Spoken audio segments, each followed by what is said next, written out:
Puji Tuhan, kita bersyukur karena Papa memberi kita kesempatan untuk ada waktu buat belajar firman Tuhan. Hari ini kita akan belajar tentang perjalanan pelayanan Rasul Paulus. Memang di antara semua saudara-saudara kita yang dipilih di dalam sejarah perjanjian baru, Rasul Paulus ini yang paling hebat dalam pelayanannya, paling unik. Kenapa? Nah ini, karena dia taat mutlak dengan pimpinan Roh Kudus. Karena dia taat mutlak, maka itu luar biasa penyertaan Tuhan.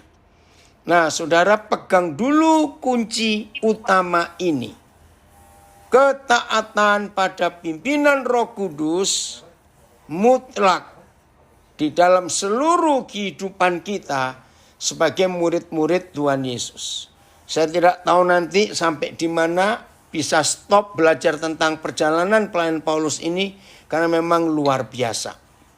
Nah, kita mulai dengan Kisah Rasul 13. Ya, Kisah Rasul 13, di dalam bahasa Indonesia ada pemisahan pasal tapi satu perikop, yaitu Kisah Rasul 12 mulai ayat 24. Nah, coba saudara perhatikan judulnya Barnabas dan Saulus diutus. Ya, saudara, kenapa masih memakai nama Saulus? Nah, karena saudara-saudara yang lebih dulu menjadi rasul masih meragukan ya tentang Paulus ini, tapi luar biasa Tuhan. Kisah Rasul 12 mulai ayat 24. Oh, Erik. Nah, lihat itu saudara, judulnya Barnabas dan Saulus diutus. Maka firman Yahweh makin tersebar dan makin banyak didengar orang. Luar biasa Roh Kudus bekerja. Oke. Nah, terus ayat yang berikut. Barnabas dan Saulus kembali dari Yerusalem setelah mereka menyelesaikan tugas pelayanan mereka.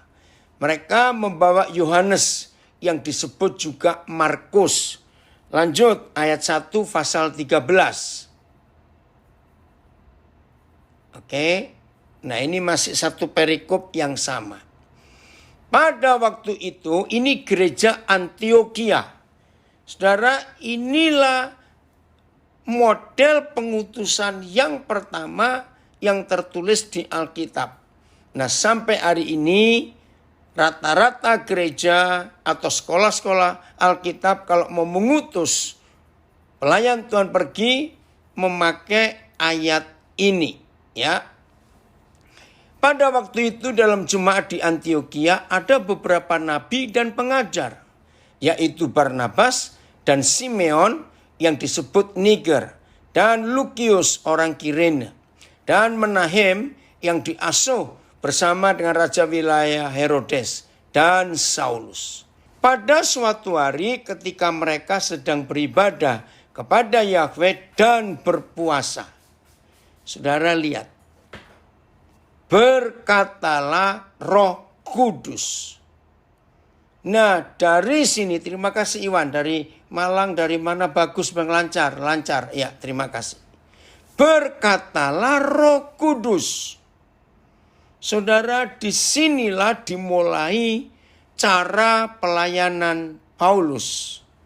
Dia dipimpin, ditunjuk, dipilih, diurapi oleh Roh Kudus. Ya, berkatalah Roh Kudus. Enggak disebut kepada siapa, tapi ada berapa orang nabi dan rasul. Yaitu ada di ayat yang pengajar. Ayat yang ke-1. Ya, apa perkataan Roh Kudus? Barnabas dan Saulus, khususkanlah Barnabas dan Saulus bagiku untuk tugas yang telah kutentukan bagi mereka. Dua hal penting yang menjadi kunci keberhasilan pelayanan Paulus. Satu, Roh Kudus yang menunjuk dan memilih. 2, dapat tugas yang kutentukan bagi mereka. Saudara, dengan konsep ini, maka setan dan kuasa-kuasa lain tidak bisa mengganggu gugat pelayanan yang dipercayakan Tuhan kepada Paulus dan Barnabas. Tapi akhirnya Paulus yang jalan terus. Barnabas pindah ke arah lain. Nah, maaf. Hamba Tuhan walaupun didoakan di dalam jemaat, tapi kalau organisasi yang mengutus bukan permintaan Roh Kudus, maaf saudara. Di sini kita belajar. Kasihan. Maka itu dalam mengutus tim, dalam mengutus pelayan-pelayanan untuk pergi kemana saja. Mau pergi untuk sementara dalam pelayanan ataupun menetap di satu tempat. Seharusnya para pemimpin gereja, para rasul pengajar di tempat itu harus tahu betul Roh Kudus yang menyuruh dan Tuhan yang menugaskan. Kalau memang Roh Kudus yang berkata dan Tuhan yang menugaskan. Saudara, ini jaminan yang kuat di dalam sebuah pelayanan, panggilan pelayanan. Maka itu bagi setiap kita yang merasa diutus Tuhan dalam pelayanan harus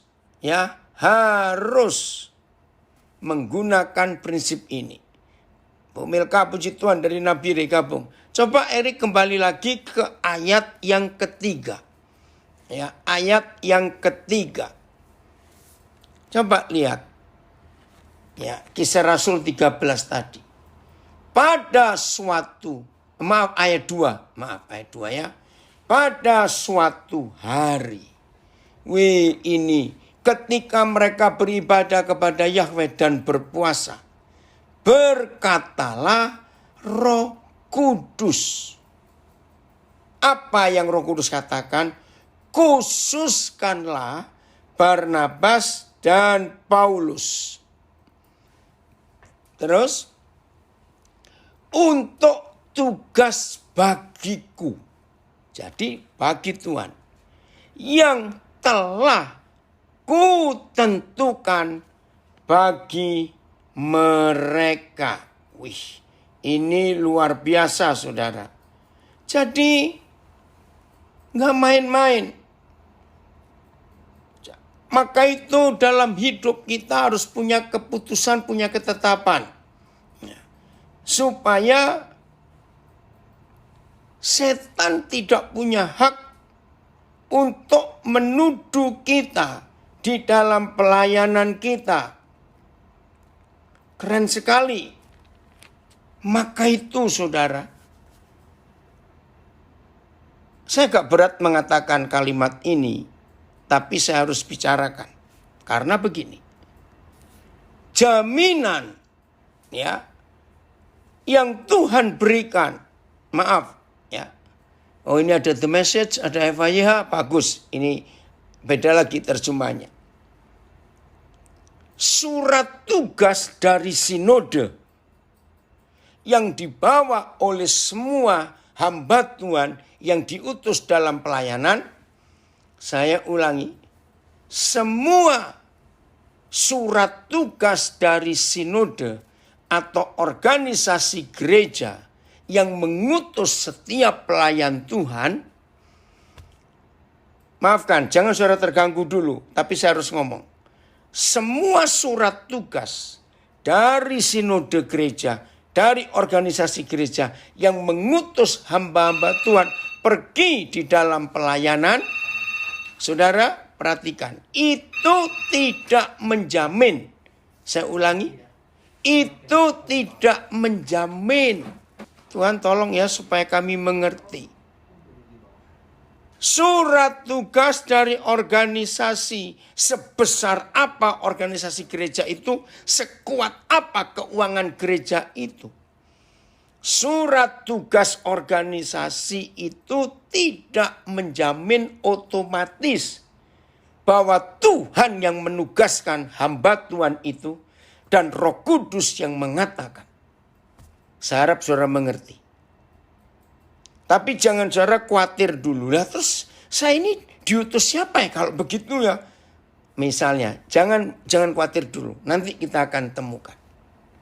Karena begini, maaf. Surat tugas dari organisasi itu nggak bisa dibaca oleh setan. Karena setan nggak ngerti surat tugas itu. Walaupun mau dikasih stempel emas. Maaf, saya kalau pakai istilah ini. Walaupun dikasih stempel emas di dalam surat tugas itu, buat setan gak ada artinya.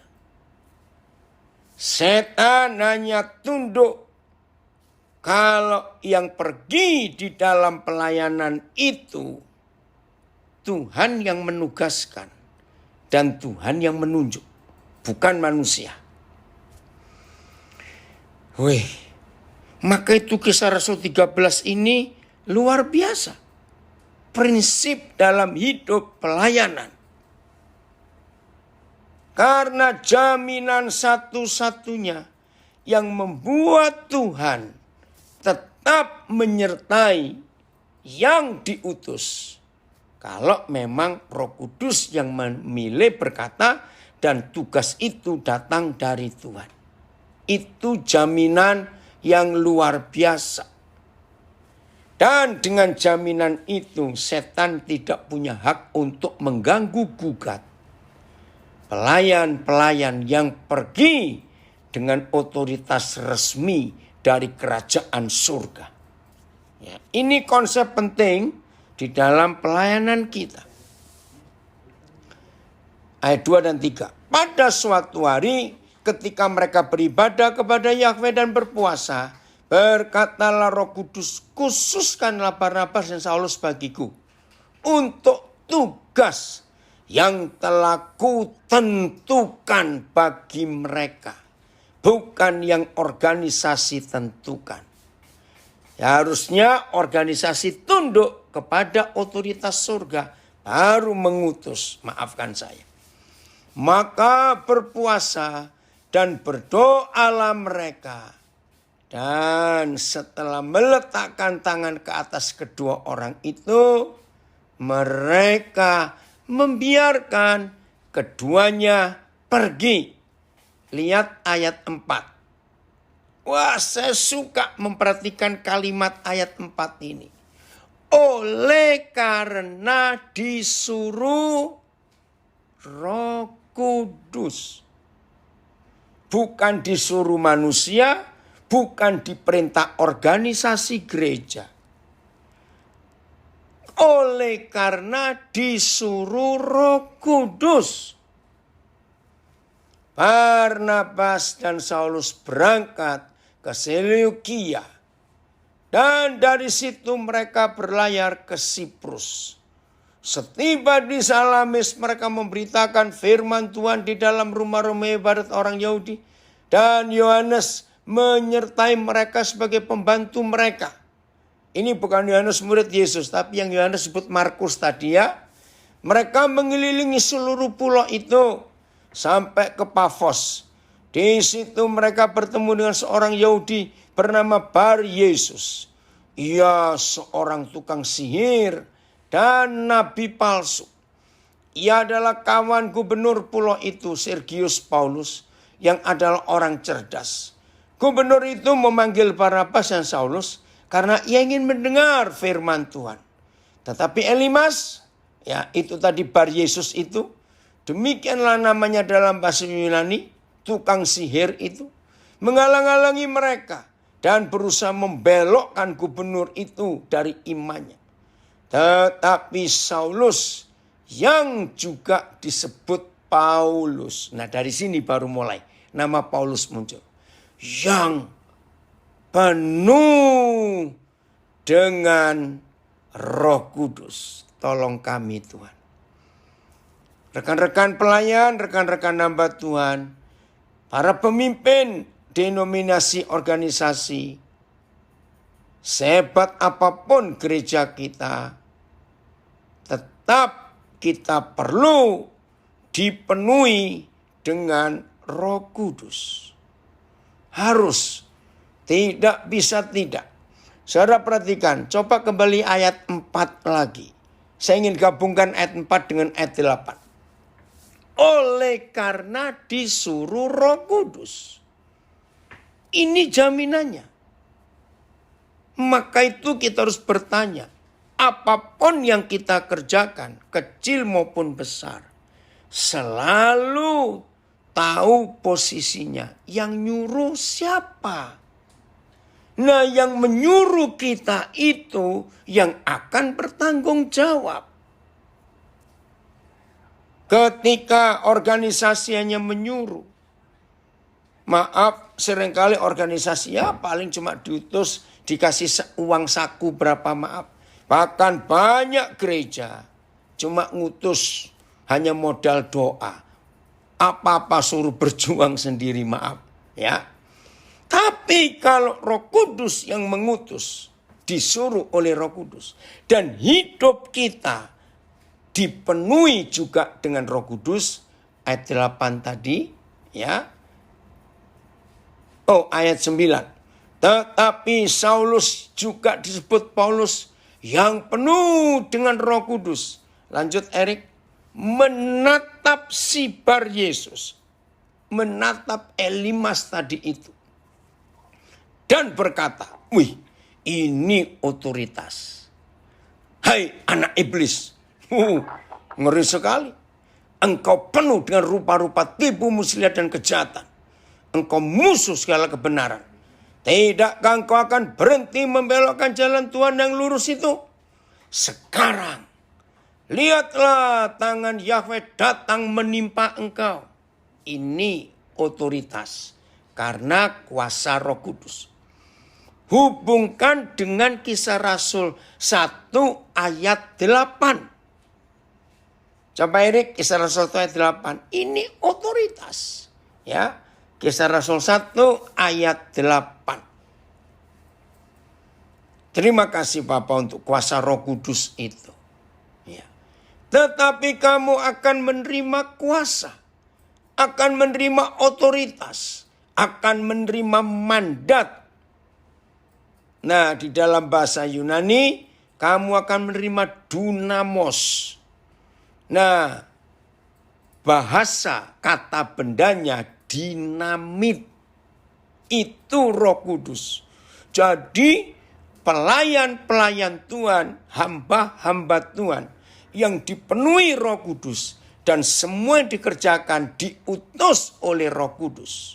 Maka di hidup orang itu ada dinamit. Woi, luar biasa. Saudara, ini yang dibutuhkan. Nah, setan paling tahu. Kalau dalam hidup kita ada dinamit itu, dunamos. Saya ulangi, ayat 8 Kisah Rasul 1. Tetapi kamu akan menerima kuasa. Kalau Roh Kudus turun ke atas kamu, kamu akan menerima dinamit. Dan kamu akan menjadi saksiku di Yerusalem, seluruh Yudea, Samaria, sampai ke ujung bumi. Nah, Paulus terima itu. Kembali ke Kisah Rasul 13, ayat 9 tadi. Terima kasih Bapak. Tidak ada tanda dan modal dan apa saja yang menyertai panggilan dan pelayanan kita kecuali kuasa Roh Kudus. Ayat 11. Sekarang, lihatlah tangan Yahweh datang menimpa engkau. Dan engkau menjadi buta beberapa hari lamanya. Engkau tidak dapat melihat matahari.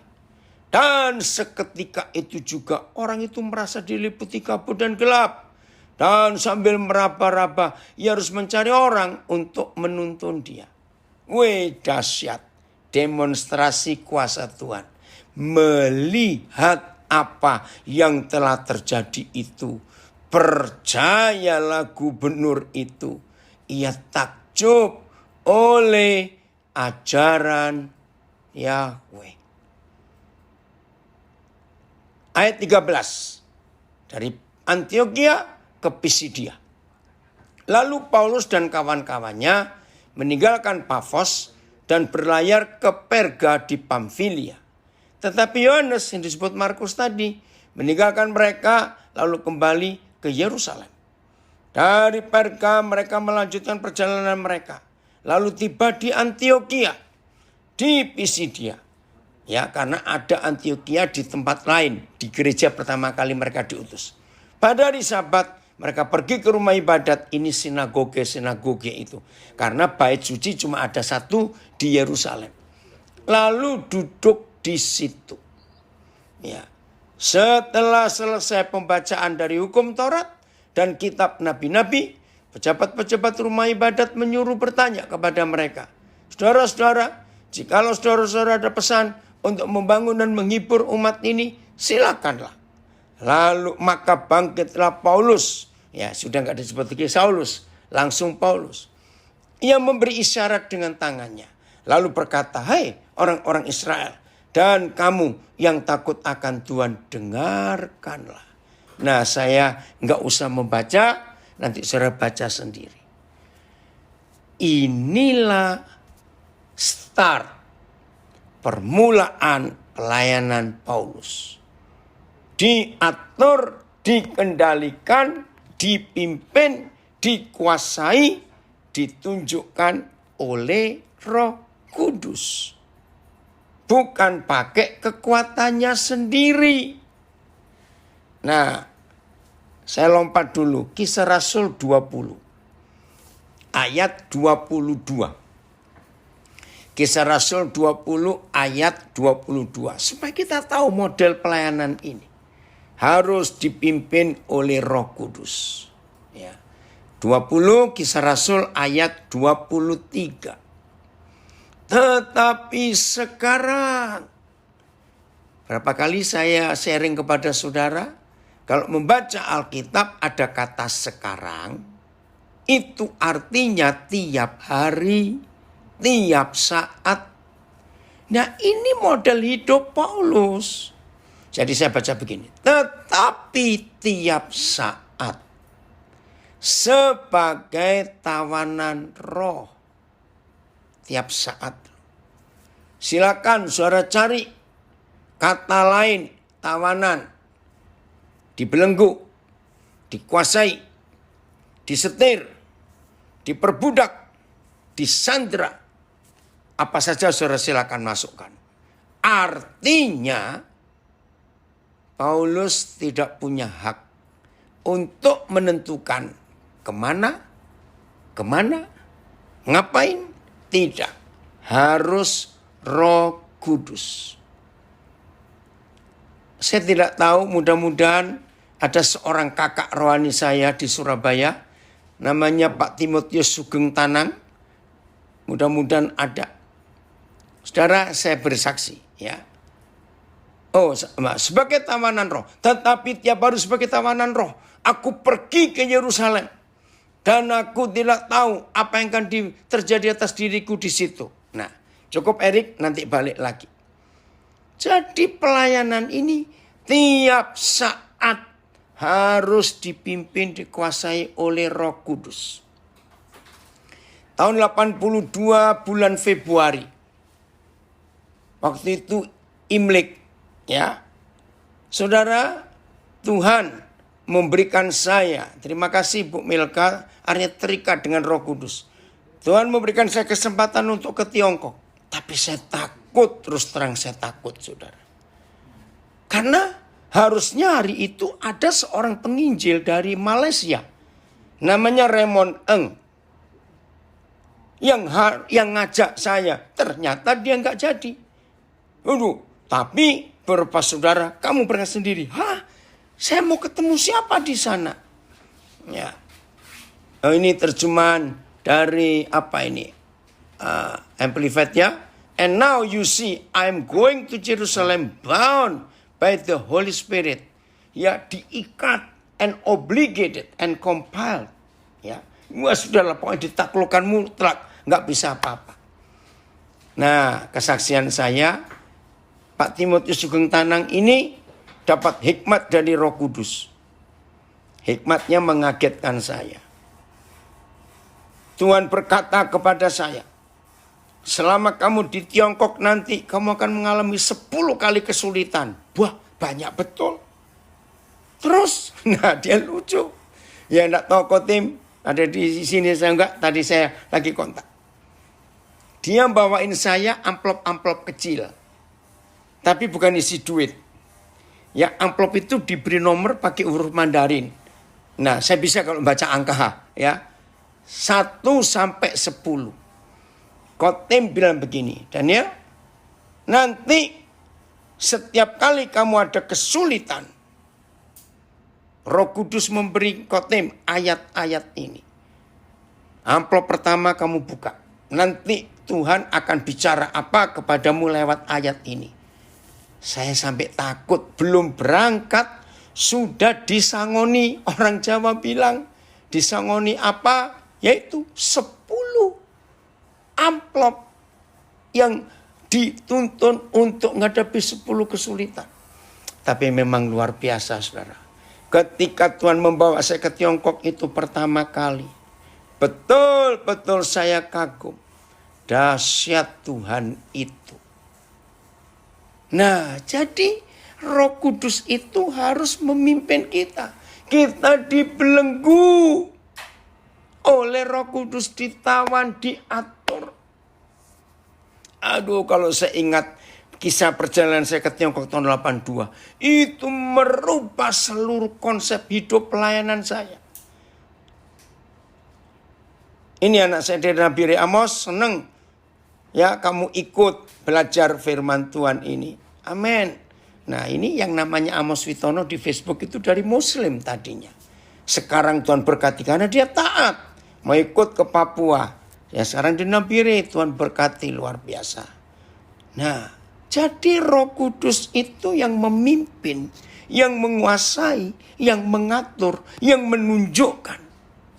Kemana harus apa dan semuanya.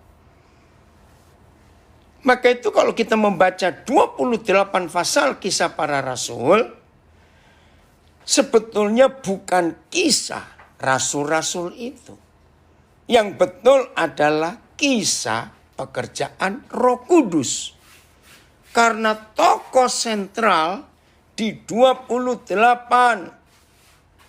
pasal kisah para rasul, tokoh sentralnya adalah Roh Kudus. Paulus memutuskan untuk memilih ditawan oleh Roh Kudus, betul.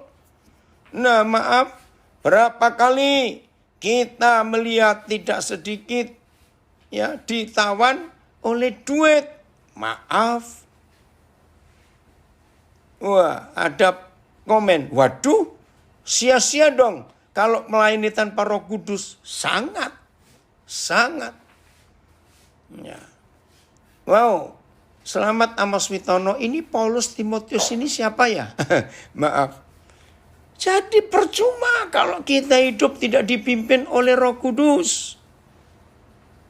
Ya, duit itu setan. Siapa yang nuntun kehidupan kita? Nah, itu Paulus. Dibelenggu, dia nggak bisa milih. Semuanya dia tunduk pada Roh Kudus. Nah, sekarang kita buka Kisah Rasul 16. Mulai ayat yang keempat. Nah, ini sejarah pelayanan Injil di Eropa. Ini pertama kali ya, Injil masuk Eropa.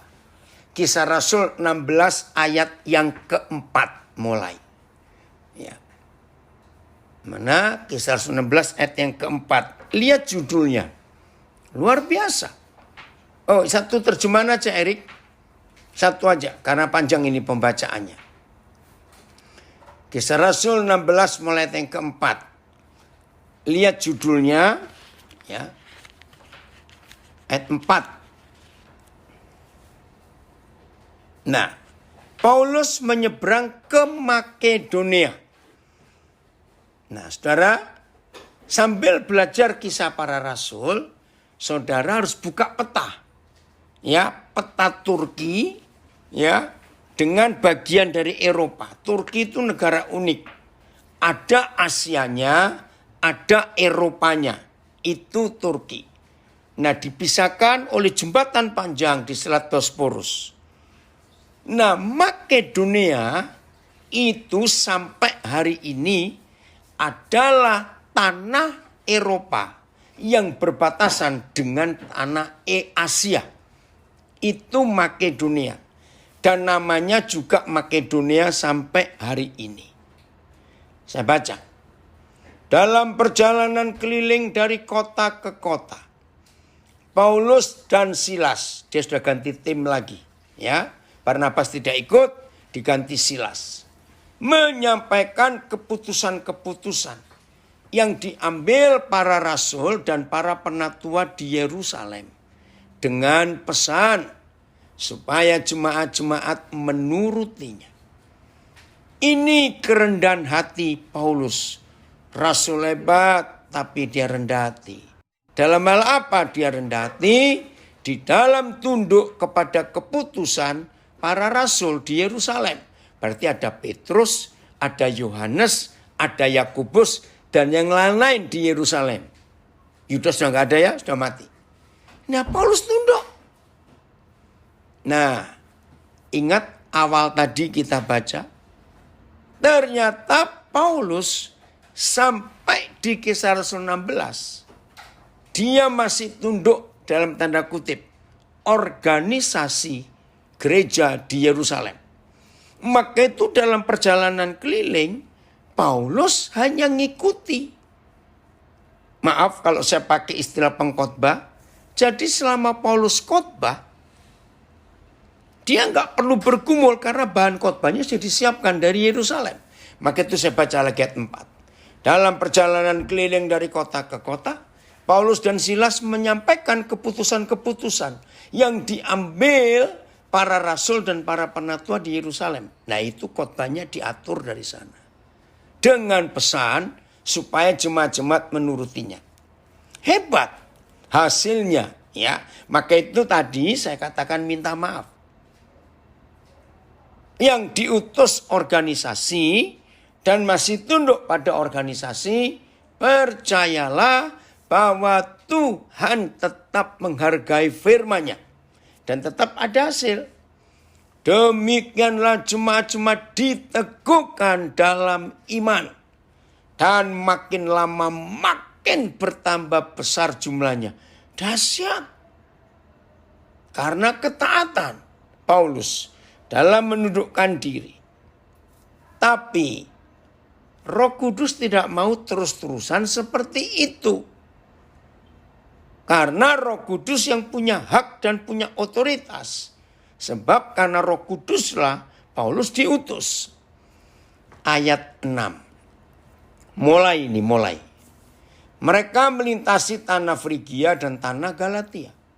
Karena Roh Kudus mencegah mereka untuk memberitakan Injil di Asia. Nah, mulai ini. Paulus nggak ngerti. Kok nggak boleh? Hati Paulus, beban Paulus untuk saudara-saudara sebangsanya yaitu Yahudi sangat besar. Dia ingin semua orang Yahudi di Asia bisa mendengar Injil tentang Yesus Kristus Tuhan. Maka itu dia keliling Asia untuk menginjil. Tapi sampai di Frigia dan tanah Galatia, tiba-tiba Roh Kudus membelokkan. Ya, terima kasih. Ada komen di Facebook. Amin. Roh Kudus adalah guru yang hebat di atas segala-galanya. Betul. Paulus bingung. Kenapa nggak boleh? Ingat loh. Bukan melarang memberitakan Injil. Yang dilarang oleh Roh Kudus jangan di Asia. Paulus nggak tahu. Ayat 17. Dan setibanya di Misia, masih Asia, mereka mencoba masuk ke daerah Bitinia. Saudara, menarik. Mencoba masuk. Ngerti nggak kata mencoba masuk? Masih bingung. Kenapa nggak boleh? Maka itu coba. Kalau nggak ke Galatia, ya ke Misia saja. Ke Bitinia saja. Siapa yang datang? Tetapi Roh Yesus tidak mengizinkan mereka. Nah, saya pernah diskusi dengan beberapa saudara, pelayan-pelayan Tuhan. Akhirnya ketemu begini. Bukan beda antara Roh Kudus dan Roh Yesus, tidak beda. Cuma begini, waktu itu kesimpulan saya dapat dari Roh Kudus. Kepada Roh Kudus, Paulus masih dianggap teman lah. Kamu kok. Nah, rupanya, maaf ya, ini logika anak-anak. Jangan dicari ayatnya, jangan berdebat, saya cuma cerita. Rupanya Roh Kudus lapor ke Tuhan Yesus. Yesus, lihat itu muridmu satu itu. Aku nggak dianggap. Bukankah aku disuruh untuk melarang dia nginjil ke Asia? Nah, rupanya Tuhan Yesus mikir juga, ya bandel juga ini orang. Roh Kudus nggak begitu disegani oleh Paulus. Maaf ya. Ini kan baru Kisah Rasul 16. Maka itu di Kisah Rasul 20 tadi, Paulus sudah bertobat. Akhirnya Roh Yesus yang datang kepada Paulus. Begitu Roh Yesus yang datang. Istilah orang Jawa. Paulus klewas-klewes. Tahu kata klewas-klewes itu? Paulus rasa malu. Ya udahlah. Ya, saya ulangi. Setibanya di Misia, mereka mencoba masuk ke daerah Bitinia. Tetapi Roh Yesus tidak mengizinkan mereka. Nah, begitu Roh Yesus yang datang, Paulus mulai mikir, kenapa ini? Setelah melintasi Misia, mereka sampai di Troas. Jadi Paulus belum stop. Walaupun Roh Yesus yang datang, belum stop, masih terus. Ya sudah. Tuhan sabar menunggu Paulus sampai di Troas. Pada malam harinya. Nah, saya suka ini. Rekan-rekan pelayan, saudara-saudara, para pengusaha, pebisnis, ya, yang diizinkan oleh Bapa di surga untuk menikmati malam dalam hidup ini. Jangan ngotot. Jangan memaksa. Diam dulu karena malam. Apalagi zaman itu. Ya. Ini ada tambahan bagus dari saudara Bagus. Dibilangi mandor nggak bisa, maka bosnya sendiri yang datang. Oke, ilustrasi bagus itu. Ya. Oh, Mono nabire agak putus-putus ya. Aduh, Tuhan tolong. Ya. Coba Mono pindah ke IG. Oke ya. Ya, saya nggak tahu ini sampai kapan di Nabire ini sinyal bisa. Wilson, bagaimana kamu di Nabire? Ini anak-anak saya ngikuti di Nabire tapi tempatnya beda-beda. Aman di Siriwini? Ya. Oke. Puji Tuhan. Hamba Tuhan, anak saya dari Manokwari gabung juga. Senang Pak Patos. Ya. Kenapa Roland? Kamu panggil papi, kenapa? Ya, lanjut ya saudara. Ini luar biasa. Luar biasa. Malam. Apalagi zaman itu. Belum ada mobil. Belum ada lampu listrik. Jadi kalau sudah malam, bagus. Oh, Mono, ini Pak Tapenson bilang IG bagus. Oh, tapioka lancar. Nabire ini, Siriwini aman. Nah, ini anak-anak saya dari Nabire komen. Siriwini aman. Oke, Bu Milka. Nah, berarti tempatmu Mono. Ini dari tapioka, dari Siriwini, dari Kusuma Bangsa aman. Ya, oke, saya lanjutkan. Ini luar biasa, saudara. Nah, Kanaan juga lancar. Baik, ini saudara jangan bingung ya. Kalau saya baca nama-nama tempat kami di Nabir itu masing-masing punya nama. Nama-nama kota-kota di Alkitab. Kami pakai nama itu. Nah, dari sini kita belajar. Malam sampai Troas. Jambi juga kadang-kadang putus-putus. Ya, senasib lah Miske kita di Nabire dan di Jambi. Ya, oke. Malam. Dengarkan baik-baik. Kalau malam tiba di hidup kita, saya punya istilah ini. Tengah hari di siang bolong panas terik, itu bisa jadi malam di hidup kita. Kalau Papa izinkan kita harus diam sejenak. Kata malam itu artinya sebuah kondisi atau situasi yang memungkinkan kita tidak bisa ngapa-ngapain lagi. Biasanya ada 3 hal salah satunya. Satu, lagi gak punya duit sama sekali. Gak bisa ngapa-ngapain. Nah itu malam.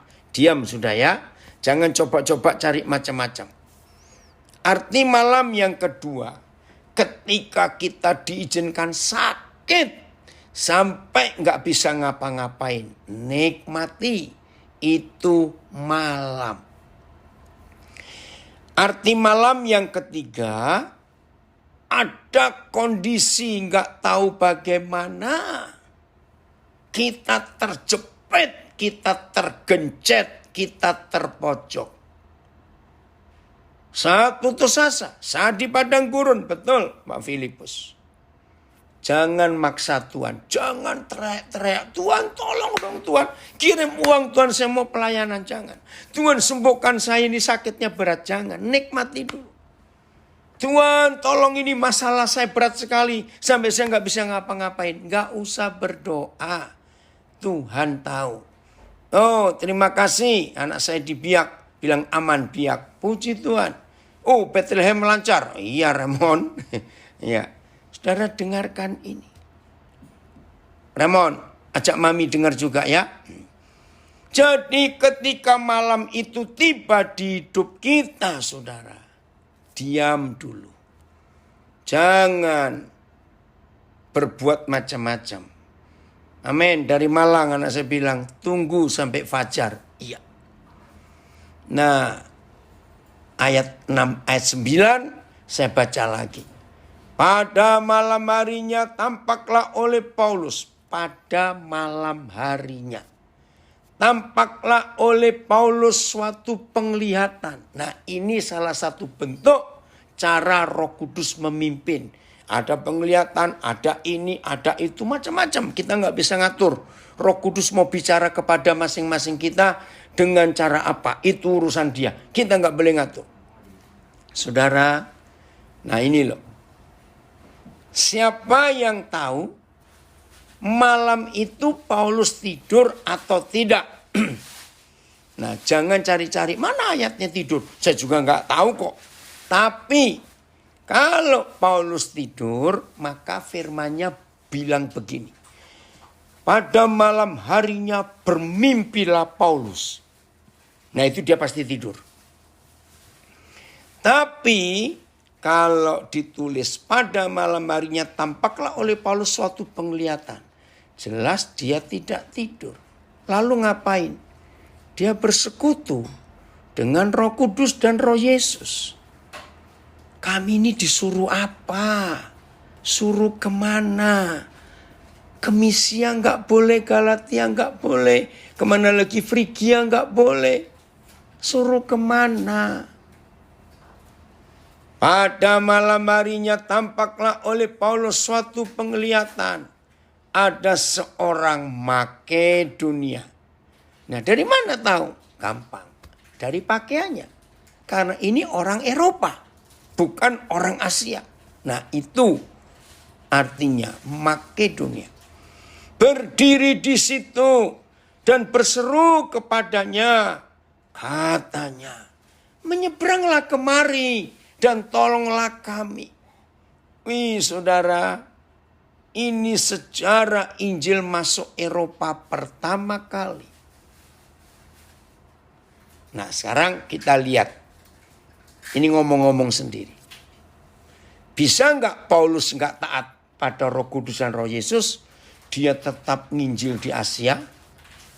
Jawabannya bisa. Bisa. Kenapa tidak? Pertanyaan kedua. Kalau Paulus tidak taat pada Roh Kudus untuk ke Eropa, apakah dia tetap berhasil dalam penginjilannya di Asia? Jawabannya tetap berhasil. Buktinya tadi di ayat yang keempat, ayat yang kelima kita baca.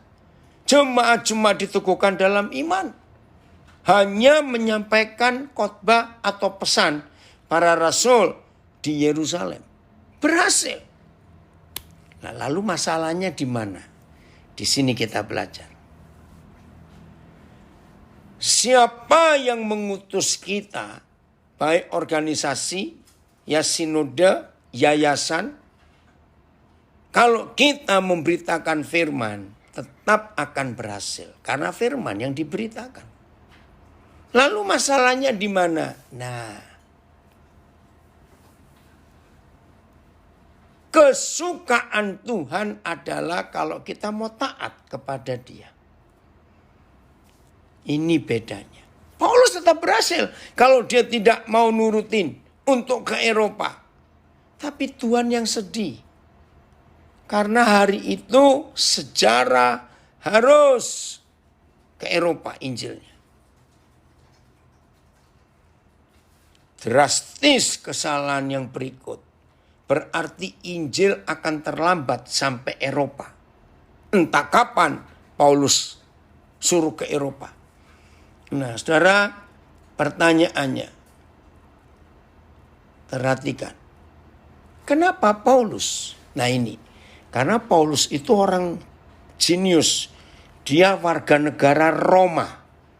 Nah, warga negara Roma itu kalau zaman sekarang pasportnya berlaku ke seluruh dunia. Kenapa Tuhan gak pakai Petrus atau yang lain? Maaf, mereka nelayan. Cara pergaulan internasional itu beda, maaf. Ya, ini sedikit intermezzo untuk tanya. Saudara lihat sejarah. Dunia terima Injil 90 sekian persen itu karena gereja Eropa. Betul? Yang mengutus utusan Injilnya ke seluruh dunia. Gereja Eropa. Nah, Eropanya gara-gara ini. Maka itu rekan-rekan hamba Tuhan, ayolah kita taat dan minta Roh Kudus yang mengurapi menuntun kita. Hasilnya akan lebih luar biasa. Jadi ini penting sekali dalam kehidupan kita mentaati pimpinan Roh Kudus. Jelas ya? Nah, suatu hari saudara, saya lupa ini selama tahun 70-an yang lalu, saya dapat ilustrasi bagus sekali. Ya. Ada seorang nyonya rumah tangga, kaya, sukses. Dia nggak punya keluarga. Dia punya satu pembantu yang jadi kepercayaannya. Pokoknya pembantu ini dipercaya. Apa-apa serahkan dia urusannya. Tapi ibu rumah tangga nyonya ini sibuk kerja. Istilahnya career woman, wanita karier. Masakan pun semua makanan dia. Suatu hari nyonya ini dapat resep dari temannya. Masak daging dengan bumbu ini. Nah, suatu pagi dia pesan kepada pembantunya. Tolong ya Bi, belikan daging, terus potongin segini-segini, tapi simpen dulu di lemari es. Nanti saya pulang kerja, saya akan masak sendiri. Wah, ini yang membingungkan si pembantu. Bertahun-tahun aku kerja. Kenapa tiba-tiba nyonya aku hari ini pingin masak sendiri? Mungkin dia bosan dengan masakanku yang sudah aku lakukan. Saudara, dia sayang majikannya. Sayang betul. Dia mikir gini, aduh sudah capek-capek kerja. Nanti pulang kerja harus masak lagi. Janganlah. Saudara, dia putar otak. Dia berusaha cari. Resep apa, bumbu apa yang belum pernah dia masakkan buat bosnya ini. Karena dia sayang, mengasihi majikannya dengan serius. Dia putar otak, aku cari. Wih, dia nemu satu resep yang dia belum pernah masak selama dia jadi pembantu itu. Wih, dengan bangga. Pokoknya nanti nyonyaku pasti suka masakan ini. Dia yakin. Di kantor si nyonya sudah mikir-mikir. Weh, aku nanti akan masak resep baru. Biar aku tunjukkan kepada pembantuku itu. Dia belum pernah masak masakan yang seperti ini, aku mau coba. Jadi dua orang ini punya mikir beda-beda. Ringkas cerita, majikannya pulang. Dia bingung. Loh, kok di lemari es tidak ada daging itu? Di mana? Nyonya, sudah ada di meja makan. Saya hari ini coba mencari masakan resep apa yang paling baik yang aku belum pernah masak selama ini. Dengan kecewa, nyonya ini mana coba? Saudara, akhirnya dia coba, dengarkan. Begitu nyonya ini mencicipi masakan si pembantu, dia ngaku, kenapa kamu punya resep seenak ini? Baru hari ini kamu ngomong, kenapa enggak kemarin-kemarin? Weh, dengan bangga. Pasti kalau saya jadi pembantunya pun, wah saya berbunga-bunga dong. Karena dipuji. Begitu selesai memuji, kalimat ini buat saya bertobat. Tapi, aku mengaku ini masakan enak. Tapi, seleraku hari ini bukan masakan ini. Seleraku hari ini adalah masakan yang aku ingin masak sendiri. Saudara, ketika saya belajar dari ilustrasi itu, saya terus berusaha sebagai pelayan Tuhan, sebagai hamba Tuhan, untuk tidak sembarangan dengan kekuatan, dengan ide, dengan akal, dengan macam-macam ingin menyenangkan Tuhan. Gak bisa. Saudara dan saya harus mengikuti Roh Kudus yang paling tahu dalam tanda kutip apa selera Tuhan hari ini. Oh, ada yang komen dari Makassar, kalau saya jadi nyonyanya pasti tidak senang. Memang, tapi nyonya ini jujur, masakan itu enak. Jelas nyonyanya nggak senang karena seleranya bukan itu. Maka itu rekan-rekan pelayan, anak-anak Tuhan yang berkata melayani. Ayo, betul, Paulus ilustrasi ini merubah hidup saya. Jangan merasa hebat di hadapan Tuhan. Kalau kita tidak dituntun, ditunjukkan, diberitahu oleh Roh Kudus harus ngapain. Maka itu kita tahu, kalau Paulus tidak tidak taat, tetap melayani di Asia ya, hasilnya luar biasa. Jiwa-jiwa diselamatkan. Tapi selera Tuhan dalam tanda kutip ya, hari itu Tuhan maunya Paulus ke Eropa. Kembali ke Kisah Rasul 16. Lihat ayat berikut. Kisah Rasul 16. Ayat yang ke-10. Ya. Setelah dia dapat penglihatan itu, nyebranglah kemari, tolong kami. Setelah Paulus melihat penglihatan itu, segeralah kami mencari kesempatan untuk berangkat ke Makedonia. Karena dari penglihatan itu kami menarik kesimpulan. Baru tahu keputusannya. Bahwa Tuhan telah memanggil kami untuk memberitakan Injil kepada orang-orang di Eropa. Hebat sekali, betul An. Jangan suka menyogok Tuhan, menyuap Tuhan dengan pelayanan kita. Kita harus tahu apa yang Tuhan inginkan. Selera Tuhan di mana. Terima kasih Tuhan. Ini yang luar biasa. Saya lompat ke ayat 12. Dari situ ya kami pergi sebentar. Kami ke Filipi, kota pertama di bagian Makedonia. Makedonia ini suatu kota perantauan orang Roma. Nah ini orang Eropa bukan? Di kota itu kami tinggal beberapa hari. Nah saya nggak baca kalimat berikutnya, nanti saudara baca sendiri. Saudara, inilah model pelayanan Paulus yang dipimpin oleh Roh Kudus. Sangat dahsyat. Nah, sejak hari itu Injil masuk ke Eropa. Ada komen di Instagram, benar kalau kita melayani dengan kekuatan kita yang kita anggap bisa menyenangkan Tuhan, belum tentu itu menyenangkan hati Tuhan. Pasti. Yang bisa menyenangkan Tuhan kalau kita ikuti apa yang maunya Tuhan dalam hidup ini. Dan itulah kuasa Roh Kudus. Nah, jadi mulai hari ini, kalau saudara membaca, mulai Kisah Rasul 16, 17, terus sampai Kisah Rasul yang terakhir 28. Saudara tahu sekarang kuncinya bagaimana Roh Kudus itu yang mengatur, yang memimpin, yang menuntun, yang menguasai Paulus. Enggak pakai kekuatannya sendiri. Nah dari situ juga kita bisa tahu bagaimana Tuhan membuat Paulus ngerti. Kamu ini dari Pekanbaru. Aman ya Yanti ya. Puji Tuhan. Jelas ya saudara, hebat Tuhan kita. Bagian terakhir. Kisah Rasul 27.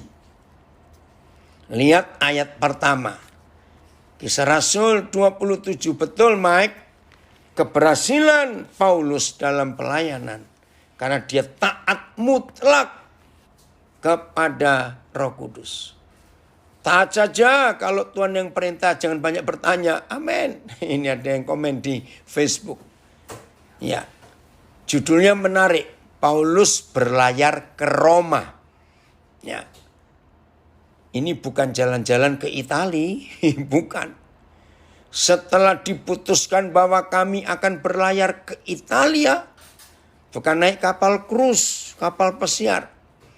Maka Paulus dan beberapa orang tahanan. Jadi dia narapidana, dia tahanan. Karena dia dituduh melakukan pemberontakan kepada pemerintah Roma. Dan Paulus itu warga negara Roma waktu itu.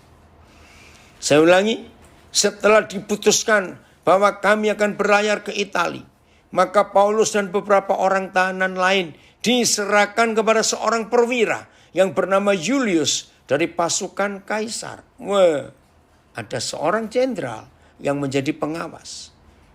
Ya, kami naik ke sebuah kapal dari Adramitium yang akan berangkat ke pelabuhan-pelabuhan di sepanjang pantai Asia. Lalu kami bertolak. Ya, Aristarkus, seorang Makedonia dari Tesalonika, menyertai kami. Pada keesokan harinya kami singgah di Sidon. Julius memperlakukan Paulus dengan ramah dan memperbolehkannya mengunjungi sahabat-sahabatnya. Nah ini sekalian pelayanan gratis. Karena mampir di kota ini, Paulus sudah punya saudara, ada jemaat di sana. Berhenti. Nah Julius menghormati Paulus karena Julius tahu Paulus ini warga negara Roma. Julius juga jenderal warga negara Roma. Ya, ini cara Tuhan menggunakan. Ya, memperbolehkan mengunjungi sahabat-sahabatnya supaya mereka memperlengkapkan keperluannya. Jadi sekalianlah, ya kalau jemaat-jemaat memberi makanan atau apa yang titip di kapal. Terus, oleh karena angin sakal, angin yang kencang sekali, kami berlayar dari situ menyusuri pantai Siprus. Pulau Siprus masih ada sampai hari ini.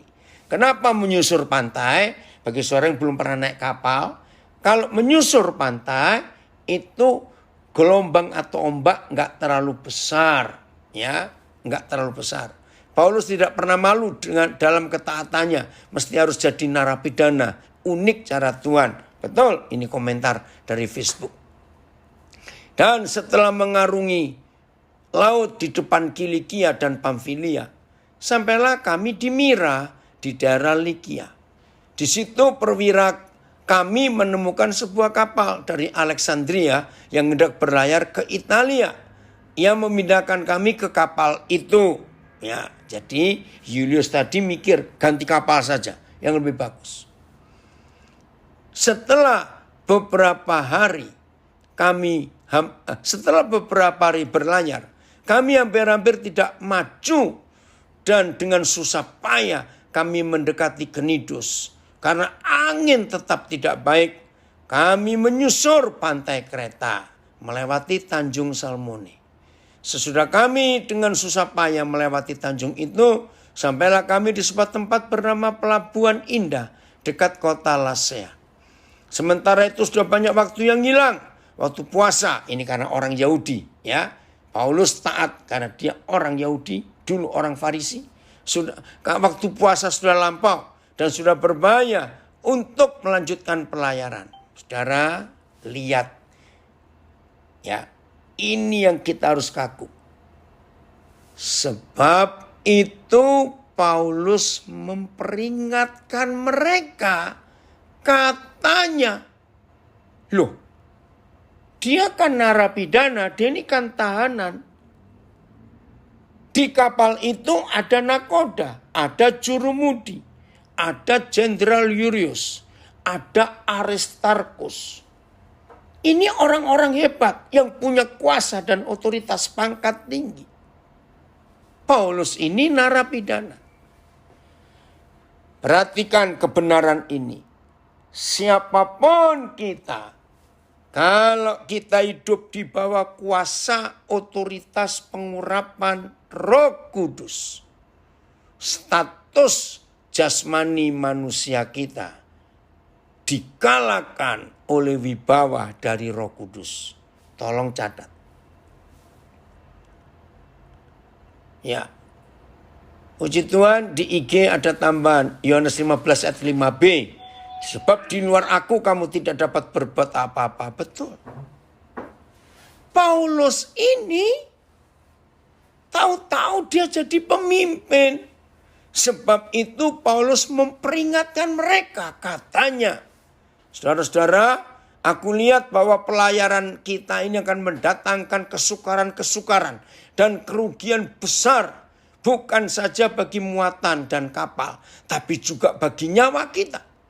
Nah, lihat ini, si jenderal. Tetapi perwira itu lebih percaya kepada jurumudi dan nakoda daripada kepada perkataan Paulus. Wajar, narapidana kok menasihati jenderal. Saudara, ya, saya mau baca satu ayat dengan cepat. Ini yang terakhir. Ayat 30. Mana ya? Yang dikatakan bahwa seandainya nasihatku dituruti, maka kita nggak akan. Saya lupa, ada yang bisa bantu saya nggak? Saya lupa ayat berapa itu. Ya, pokoknya seandainya nasihatku dituruti pada waktu itu, maka kita tidak akan mengalami celaka ini. Sebentar. Ayat 21. Woi, setelah 14 malam mereka terkatung-katung, saudara. Oh, ini ada terjemah Alkitab bahasa Jawa tentang Yohanes 15. Awit menowo pisah soko aku, seandainya kamu pisah dari aku, kata Yesus, kowe podo ora bisa tumindak apa-apa. Kamu gak akan bisa melakukan apa-apa. Dan karena mereka beberapa lamanya tidak makan, nah sudah. Nah, kembali orang yang diurapi oleh Roh Kudus. Karena mereka beberapa lamanya tidak makan, berdirilah Paulus di tengah-tengah mereka. Saudara tahu gak arti kata berdirilah Paulus di tengah-tengah mereka? Berarti pemimpin di kapal itu bukan nakoda, bukan jurumudi, bukan Jenderal Julius, tapi Paulus. Napi, tahanan, jadi pemimpin karena kuasa Roh Kudus. Saudara-saudara, jika sekiranya nasihatku dituruti yang tadi itu, jangan berlayar dulu, bahaya. Saya ulangi, saudara-saudara, jika sekiranya nasihatku dituruti, supaya kita jangan berlayar dari kereta, kita pasti terpelihara dari kesukaran dan kerugian ini. Tetapi sekarang kembali meyakinkan, juga dalam kesukaran ini, aku menasihatkan kamu supaya kamu tetap bertabah hati. Sebab tidak seorang pun di antara kamu yang akan binasa kecuali kapal ini. Apa jaminan Paulus ngomong seperti ini? Lihat ayat 23. Karena tadi malam seorang malaikat dari Tuhan, yaitu dari Tuhan yang aku sembah sebagai miliknya, berdiri di sisiku dan ia berkata, jangan takut Paulus, nanti sisanya baca sendiri. Saudara, lihat hidup Paulus. Tadi malam, ketemu kata malam lagi. Seperti tadi di Troas malam. Jadi Paulus bergumul dengan Bapa di surga, ini bagaimana. Malaikat datang menjawab. Jangan takut. Tidak ada yang binasa kecuali kapal ini. Karena tadi malam. Nah, hebat kalau saudara dan saya dalam pelayanan. Dituntun, dikuasai, diatur oleh Roh Kudus.